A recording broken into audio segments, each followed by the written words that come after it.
Hello and welcome along to another episode of this FM21 Club story, A Wandering Dork with me, Daniel. We're back for our first end of season review, although it's probably not really a standard review in truth. The idea of these end of season episodes is that we're going to look at a couple of areas of the club in detail, show you how we go about things behind the scenes, so you get a bit more of a fuller picture of how we manage the club. It's often something you don't get to see, and something I find really frustrating missing out on. And for those of you who want to know more about the club and exactly how we manage certain areas, hopefully these will be the perfect episodes for you. We'll also incorporate having a look at the end of the season at all of the competitions in the country we're managing, just so we can keep an eye on English football, and then when we move into certain leagues, hopefully we won't have too many surprises and we'll understand who our hardest opposition are going to be. We want to make sure that we have as full a picture as possible, and hopefully this series will enable you to do so. But firstly, of course, we are back at the end of Season 1, following an agonising last day of the season. You can see we're back immediately after that game. If you did miss any of the first year, then please do click on the eye above to go back and check it out. It really was quite an exciting first season, and as you can see, we did slightly better than expected.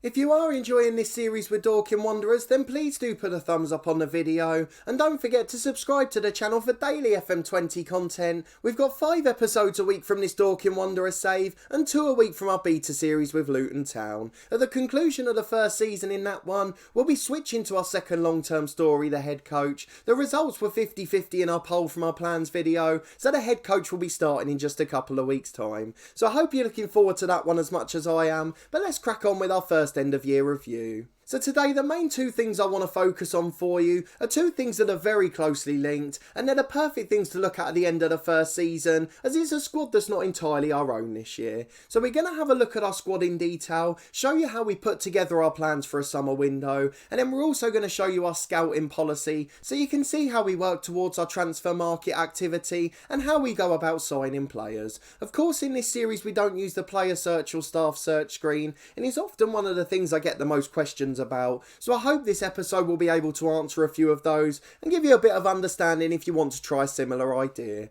So let's go and have a look at the squad screen. It is the part that we're most focused on in this episode. I want to show you how I would go about planning for the summer, what I'm thinking of doing in the next few months. Of course it might not go to plan, not every transfer window does, but I can give you a general idea of what I'm thinking, and then on Wednesday when our transfer special comes out at the start of season 2, you can see just how similar it's going to be. So let's firstly clear our selection info, so none of the squad are picked for the first team, and we are going to stick on this screen for now, just so we can see how good our season's been. So you might think clearing the picked players is a little bit strange, but there's a reason I do so. Normally it would be a plan, I'd have a little piece of paper in front of me, I'd be putting 2 players in every position to make sure I had a first choice and backup. Normally when I get to the Football League that's a must, but at non-league level you can't quite have that. I've seen other FM YouTubers talk about the spreadsheet, and I've got to be honest, it did make me feel a bit better, because I did think I was the only person weird enough to do it, but I do have a little bit of paper trying to make sure I've got cover in every position, but at non-league I know sometimes that won't be the case, so as long as I've got 2 who can play in a position,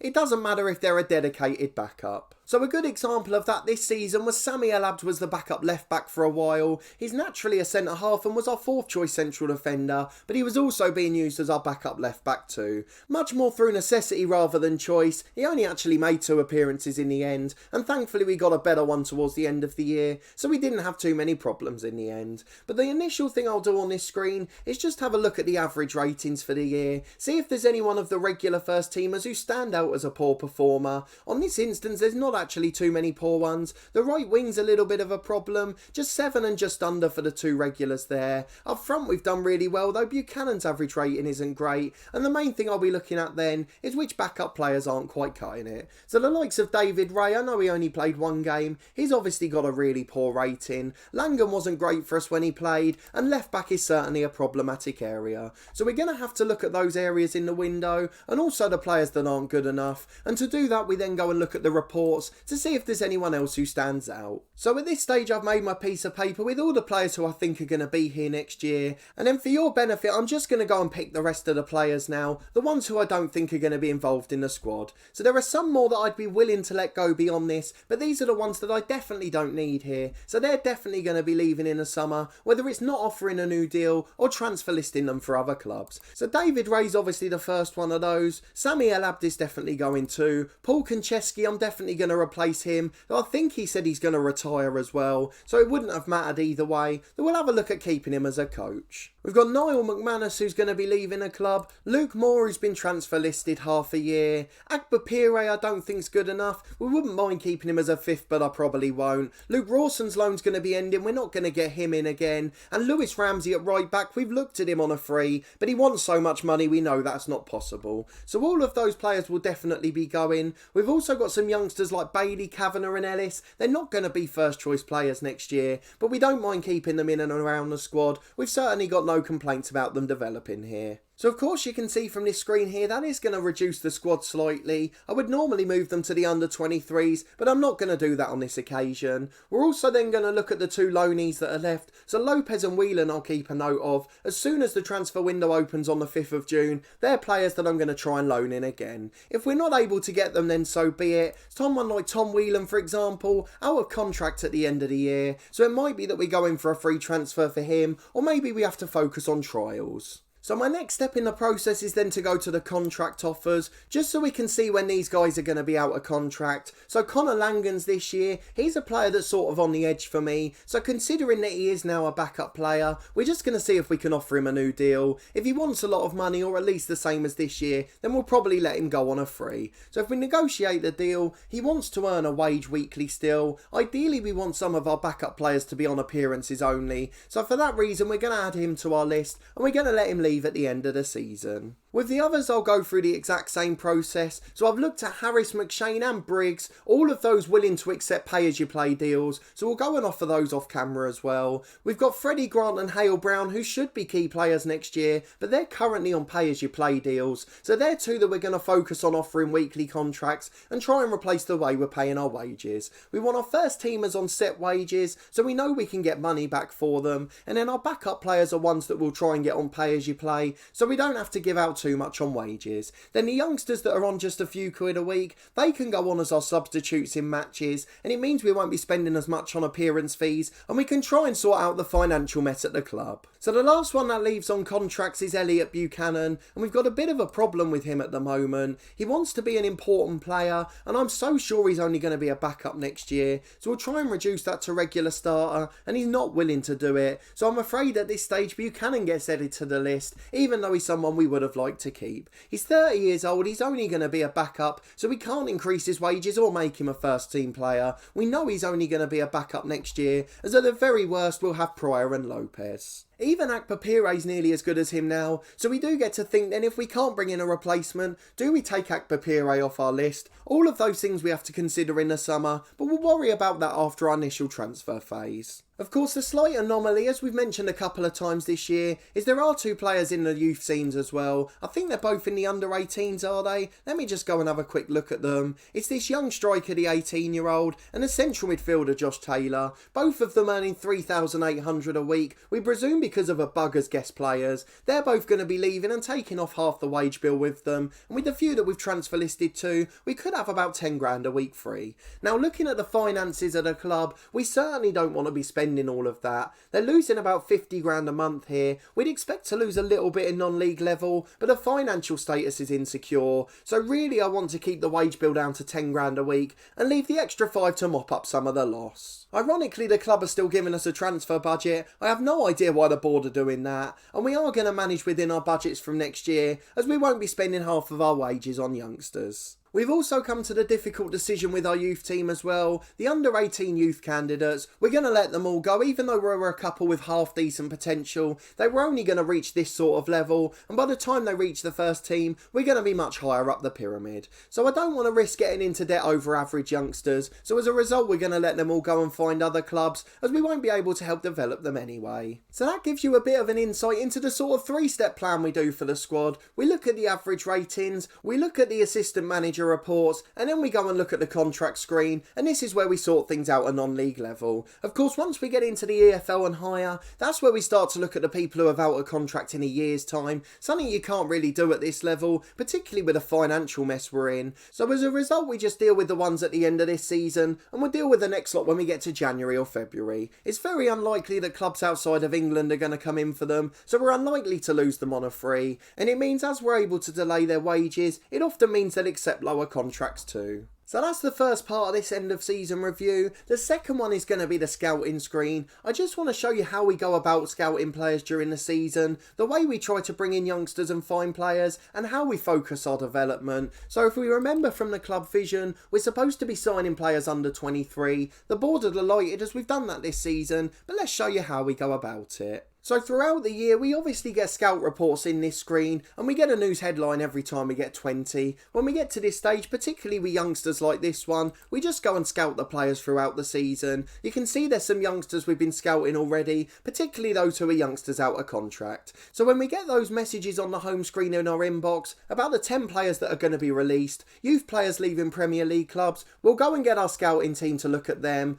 And also in March and April, around the time of the year of youth intakes and the previous lot of youngsters going out. Of course, apprentices being released from Premier League and Championship clubs, lots of 18 and 19 year olds on the market. What we're going to do at that stage is set a scouting assignment, and it will normally be to look at players under 20 who are out of contract at the end of the season. That's how a lot of these are found initially. So that first one that we got a scout report for, that was just because we'd searched for under 20s and if someone they'd highlighted might be good. So this guy's been scouted. What we'll normally do at this stage is offer a trial. When we're out of season, we'll offer trials galore, and when we're in the season, we'll just keep scouting them. But he's been scouted as much as possible. We can no longer scout him further. So he's the sort of player we'd offer a trial to. Normally we'd go and offer a 4-week one. So in terms of that process, we normally not offer the trial from this screen. We'd acknowledge all the reports or scout players where they're needed. If they haven't been scouted before, we'll of course go and scout them. Got a slightly older one there and someone I recognise. That's probably a quite good sign. Been released from Aldershot in the National League. He's someone who could be a good player for us. So we're going to keep scouting all these youngsters, though ones we've already got a scouting report for we'll acknowledge. If they're not going to be brilliant, we won't keep scouting them, but normally if they're over 70 and in the green, then we'll keep scouting for another week. So we go through that process for all of them, and then to make the trial process a bit easier, we'll go to our scouted players screen and we'll just put them in order of recommendation. What we'll then do to get the youngsters from Premier League clubs is we'll put in a new search filter and we'll stop it at the age of 19, and that'll just bring up all these youngsters. And then what we're going to do when we get to this stage is find any that are clubless or re-released from Premier League clubs, and we're just going to offer them a trial at the club to see if they can do anything special for us. Anyone who's over 70 in terms of scout reports, they're normally the ones we'll go and look at. So we've got 1, 2, 3, 4 there. There's a couple more in Boys and Stanley. And then Anya and Binks, we just keep going down. There's the one we scouted a minute ago. We offered him a 1-week trial, so we won't be able to do another one. So we're just going to leave him for now. There's another one there and another one there. And this is just how we get players in. We go and look at them in training for a month, so no summer holiday for us. And then the best of the bunch and the ones that are affordable, we'll then bring them in for next season. We've got Pryor on 625 quid a week, so we're not offering anyone more than that. And we want to keep the wage bill below 10 grand as we mentioned, so that's something we'll work very hard to do. So with all of those players highlighted, we'll very simply go to the transfer screen and we'll offer them all a 4-week trial and hope they'll come and join us at the club. So once they're in, we'll then take a look at them, see which ones have got the best star rating after 3 weeks. It normally takes about 2 weeks to get all of these attributes available, just so you get a full picture of them. And in the meantime, of course, they can be snapped up by other clubs. So someone like this guy here, he's wanted by Eastleigh on a transfer and they could well come in for him in the meantime. We try to act nice and early in the summer at this level, because obviously these players aren't going to be approachable for another month or so, and once we can try and get them on a free, we've got to be the first club to pounce then. If we've got a full understanding, we know we can go in for them, but of course there's an opportunity to fail in the meantime. If a club comes in for someone, we're not just going to go and put in our own offer. We really want to make sure they're the right people for us,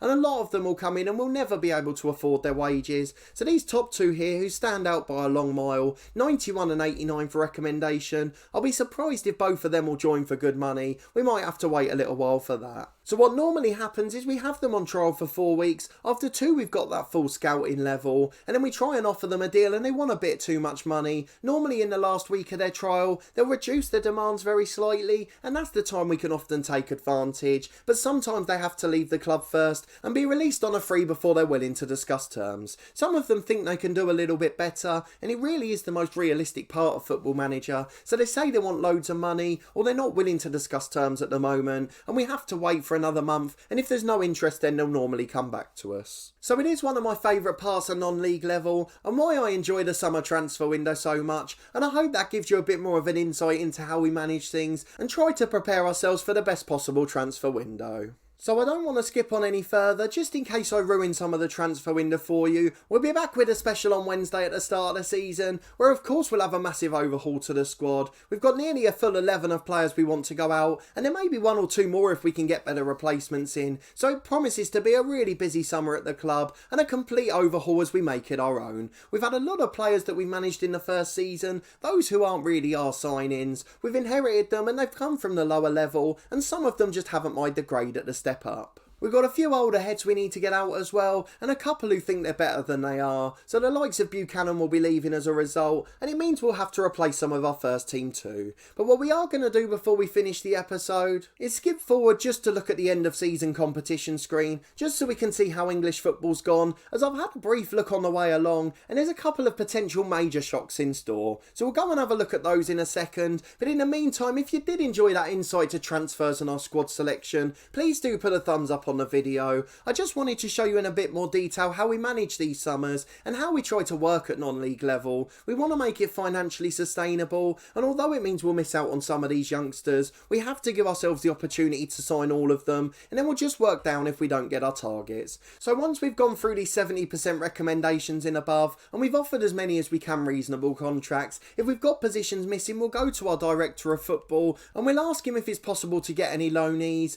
In those positions we'll ask him to suggest transfer targets and see if any of them are good enough. We'll then go through the same process of scouting them and offering them a deal if good enough. If they're over 70% we'll bring them in, and hopefully they're good enough to compete then. If that all fails, then we drop to the recommendations between 60 and 70, just in case our scouts have missed anyone or underrated them, and at that stage we then pre-plan for the season, hoping we've got the nucleus of our squad together. So we're going to skip forward a couple of months and have a quick look at the competitions, and then we'll polish off the episode before an exciting transfer special at the start of season 2. Hopefully some of these names will be in the transfer list, and there'll then be plenty of players that you recognise. Okay, so we're back in mid-July, and I'm going to be very careful not to show you any of the club screens, just so you don't get any spoilers. We're just going to look at the tables for the last season, and then the League Cup, Carabao Cup, and the European competitions too. So you can see Man City pipped Liverpool to the Premier League title, with the usual top 6 up there in the league. Remarkably, Newcastle finished in 7th under Steve Bruce. No idea how they managed to do that. Can we go and have a look at their transfer history quickly? They've signed Drinkwater since the season ended. A couple of big signings actually. Last year they just had him on loan. And then they signed a player from Ajax in January for £37.5 million. A young right back who seems to have done brilliantly, but the club has massively overachieved. So maybe Steve Bruce is a managerial mastermind. No real surprises at the bottom. Perhaps wouldn't have expected Burnley to go down. They were joined by Norwich and Sheffield United, who'll be playing in the Championship next year. In the Championship, I'm afraid it's bad news. My beloved Luton Town were relegated. Stoke promoted, but the Snake was sacked early in the season. Mark Hughes coming back to save the day. And Swansea and Leeds at the top of the table. Little bit of a surprise, that one. In the other series with Luton Town, Swansea are right down the bottom of the Championship. But in this series, they've managed to get promoted in the playoffs, so they've done a really good job in that one. Preston and Hull join Luton in relegation. They'll all be in League One next year. And they won't be facing Bolton, as they couldn't survive with the points deduction. Wouldn't have stayed up even if you put the 12 points back on. Wimbledon and Blackpool joining them in relegation. They'll all be going down to League 2. Pompey finally got promotion. Sunderland down in 15th place. Oxford and Rotherham going up to the Championship. Certainly a surprise to see Sunderland that far down. Then on to League 2. Just the one club getting relegated, of course. Leyton Orient closely followed by Exeter. They were supposed to be promotion favourites. Real surprise to see them that far down. Mansfield won the league, Port Vale and Colchester going up, Forest Green up there as well, so none of the real favourites. The likes of relegated teams Bradford and Plymouth expected to be up there, they were down in mid-table in the end. A bit of a surprise in Football League this season, and of course we're now only one division off Orient. Onto the National League, and the first one that affects us, of course, as we may be joined by some of the clubs getting relegated. So from those 3 that have gone down, I think it's just Boreham Wood, as the other 2 are surely candidates for the North. Wrexham promoted to the Football League, and Yeovil joining them again. And Torquay, of course, our club from our FM20 One Club story, they finished in 2nd and narrowly missed out. Gary Johnson doing a brilliant job there. Notts County in the playoffs, but unable to make it up. So another season in non-league for them. And then if we go on to the other regional leagues, League the North, just to see what happened there last season. Chester and York both on 83 points promoted, York obviously doing so via the playoffs, and then Farsley, Celtic and Gloucester going down, again two of the slightly smaller clubs in the league. Then of course we finish on our division. We've barely mentioned the bottom end of the table, which is a real compliment to our lads for their performance. Tonbridge Angels and Eastbourne Borough getting relegated, Welling winning the playoffs and Braintree running away with a title. So if we look at the table for this season, Boreham Wood have joined us in the south, and we've got a few of the promoted clubs as well. East Thurrock, Farnborough, Hornchurch and Truro coming back up. So we've got 4 of the promoted teams, which does bode well for us. Hopefully we'll be able to move further up the table. If we can beat these smaller clubs and be consistent, it'd be great, but we are going to have a very young side next year, and as a result that may be easier said than done, but of course we'll keep optimistic for the season ahead. Let's very quickly finish with the cups, so you can have a look to see who won them. And the FA Cup is the biggest surprise. You see who the holders are at the top there. Nottingham Forest, the Championship side, won it, and they'll be playing in the Europa League next year, and they beat Manchester City in the final. 2-1 they won that one. Let's go and have a look and see who scored the goals, as it certainly is an interesting result. Rafamir and Chemmer at centre half, with Laporte getting a goal for City, and they had a pretty strong squad out, so they should have won it. That very much is a surprise. Let's have a look and see who they beat on their run. In the semis they beat Chelsea at Wembley. In the quarter-finals, who did they face? Newcastle, who were 7th in the Premier League. In the 5th round, they beat another Premier League side in West Ham. In the 4th round, it was Championship Birmingham in a replay. And in the 3rd round, let's see who they faced. They beat Middlesbrough of the Championship, so they only played top 2-tier sides the whole way through. They've really done a fantastic job to win it. If we go down to the Carabao Cup, that was won by Manchester United. No real surprises there, of course. If we go back and have a look, they beat Southampton in the final. The same game in which Zlatan was a hero just a few years earlier. If we go down to the Community Shield, we don't care about that one, though of course Forest will be playing in it this year. And if we go down to the Checker Trade Trophy, we can go and have a look to see who won it. Walsall beat Blackpool in the final. Good to see that no under-23 sides were there. The FA Trophy is the final one. Of course we played in that this season. And Barnet managed to beat Aldershot in the final. A good win at Wembley for the London-based side. And then the last two are the Champions League and Europa League, just so we can see if English sides have been dominating. Manchester City won the Champions League final, perhaps explains why they weren't quite as dominant in the FA Cup. Maybe they were resting players for that game. You never know what the circumstances were. I know they had a fairly strong side out, but of course they may have been focused on something else. And you can see they beat Bayern Munich in the final, a comfortable 2-0 victory. If we go to the Europa League and again back to last season, let's see who won that one. An all-English final, it was Arsenal and Chelsea, same final for the 2nd year in a row,